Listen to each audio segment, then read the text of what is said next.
अब मैं इस बुक के पीछे जो सारथी के रूप में जिन्होंने काम किया है, ऐसे तुहिन सिन्हा जी से रिक्वेस्ट करता हूं कि वो मंच पर आए और 2 शब्द कहें।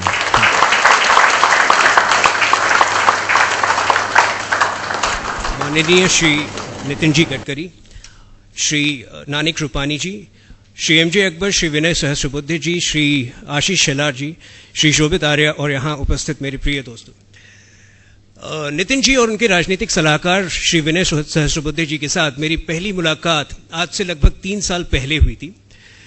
वो ऐसा दौर था जब यूपीए द्वारा संचालित जो करप्शन के इश्यूज थे वो पहली बार उजागर होने शुरू हुए थे। पूरे देश में एक अराजकता का माहौल नजर आ रहा था और वैसी स्थिति में मैं नितिन जी और विनय जी के साथ मिला था और उनसे मैंने अपने समर्थन की पेशकश की थी। मैंने कहा था कि जो कुछ हो सकता है करप्शन के खिलाफ आपकी लड़ाई में, मैं आपका हाथ बढ़ाना चाहता हूं।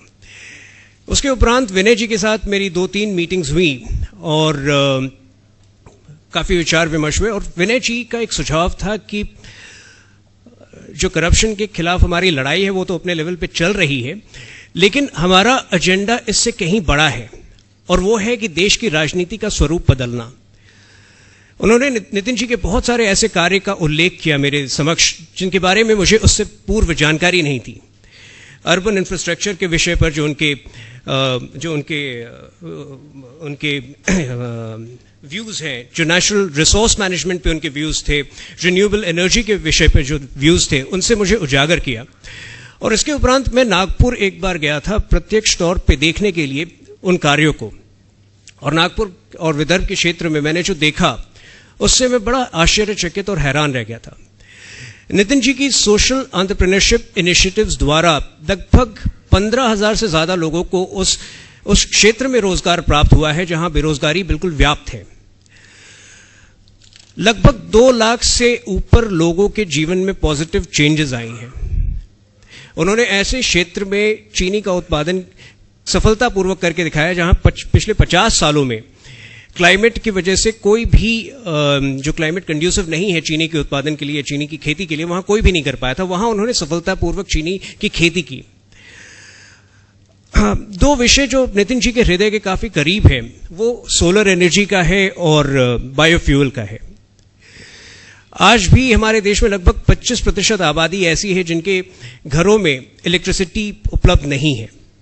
नितिन जी का बड़ा एक स्पष्ट मत है कि अगर हम सोलर एनर्जी को इंस्टीट्यूशनल तरीके से बढ़ावा देते हैं तो जो हमारी इलेक्ट्रिसिटी डेट है कंट्री की, वो अगले 5 सालों में पूरी तरह से उसकी भरपाई ही नहीं हो सकती, बल्कि हम इंडिया को एक सरप्लस इलेक्ट्रिसिटी प्रोड्यूसिंग राष्ट्र बना सकते हैं। और जो सरप्लस इलेक्ट्रिसिटी हमारे पास उपलब्ध होगी उसका प्रयोग हम इलेक्ट्रिसिटी कार्स के प्रोडक्शन में कर सकते हैं, जिससे कि पर्यावरण को भी काफी लाभ पहुंचेगा।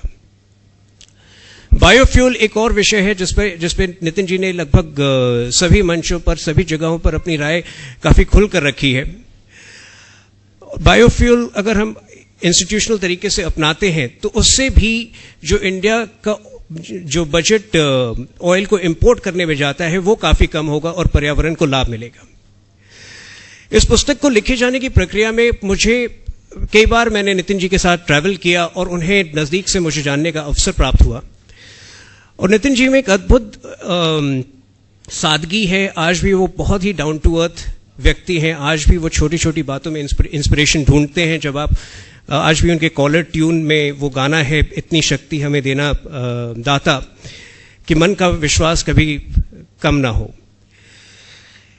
नितिन जी की जो एक अजीब सी एक अलग सी ईमानदारी है उनकी बातों में। मुझे एक वाकया याद आता है, जब मैं एक बार उनके साथ उनके निजी विमान में सफर कर रहा था, दिल्ली से औरंगाबाद जा रहा था, तो अचानक खराब मौसम के कारण विमान काफी हिलने डुलने लगा था और ऐसा लग रहा था कि शायद आगे क्या हो कुछ पता नहीं था।